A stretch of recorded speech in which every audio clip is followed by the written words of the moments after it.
All right, so day 2 of our project, 5 minutes for fatherhood. Trying to knock this out in this temporary comparative lull between the deluge. So I thought briefly of doing it inside, but I like being outside. So we're going to improvise, adapt, and overcome as we will and try to wrap this up before the skies really open up. For today's project, I've been thinking about the 4 dynamics at hand in discipline. And I want to start this off with a story I heard as a teenager. There was a young boy who was an orphan, so he was raised by his aunt. And she never taught him any manners. She never taught him how to behave, and she always gave him yes for an answer, never told him no to anything. And as an adolescent, he became increasingly worse in his behavior. Until finally, as an adult, he committed such a crime that he was put on death row. And he was told, for his last wish, he could have anything or any visitor that he wanted. And he said, "I'd like my aunt to visit, please." So she came. Now when she arrived, he told her, "Come close to the bars, I want to tell you something." She came closer. He said, "Come very close, I want to tell you something." So she came right up to the bars, and he lunged through the bars, and he bit off her ear. And she screamed, and she's trying to stop the blood, and she goes, "How could you do this to me? I gave you everything." He said, "Exactly." He said, "Had you disciplined me, I would not be in this situation today." Now in this story, we have several things at hand. One, of course, is the fact that it brings up the importance to mind of the value of discipline. It also does show in the reverse the extreme example of someone with no accountability. That this young fellow, not only is he such a criminal that he committed a crime worthy of death row, but even at this point, he himself takes no personal responsibility. He's only blaming. Yet it truly does bring up the dynamic at hand.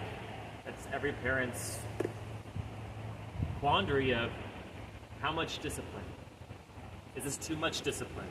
Is this too little discipline? And always asking ourselves, are we doing a good enough job? We have the saying, of course, spare the rod, spoil a child. And yet, while that might sound poetic, and to some degree one may argue for its success, there are also many cases, I know of personally, where adults say, "You know what? I don't want to be around a person who is always metaphorically but very intensely carrying a rod my entire childhood. I want to be away from someone who's carrying a rod, so to speak." They had no relationship with their parents, owing to how that dynamic came out. The 4 dynamics at hand in discipline have been very helpful for me. They were shared with me by someone else, and they are when the child is hungry, when the child is tired, when the child is sick, when there is intense trauma or something of the life like happening at home. Give the child space. Whoops. At work, it's the same way. I have had times when I tell my coworkers, "Hey, I'm sorry.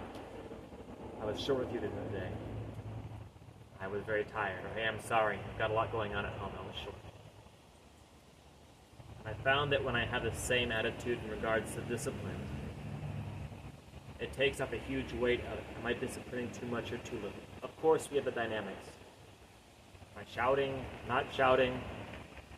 How intense am I coming across? That's still there. The main part that I found very valuable is it the right time to discipline? So now if I come home, or I'm engaged with my boys, and something happens, I'll ask myself, how much sleep did they get? Okay, check. Are they sick? No, check. Is there anything traumatic or overwhelming happening on the home front? No, check. Oh, they're hungry. Okay. I'm going to get you some food. No, I don't want food. I'm going to get you some food. I'm not going to discipline them right there. And that's been very helpful. 4 dynamics at hand with discipline. Thank you for this opportunity to reflect myself on how I want to improve and continue on as a father.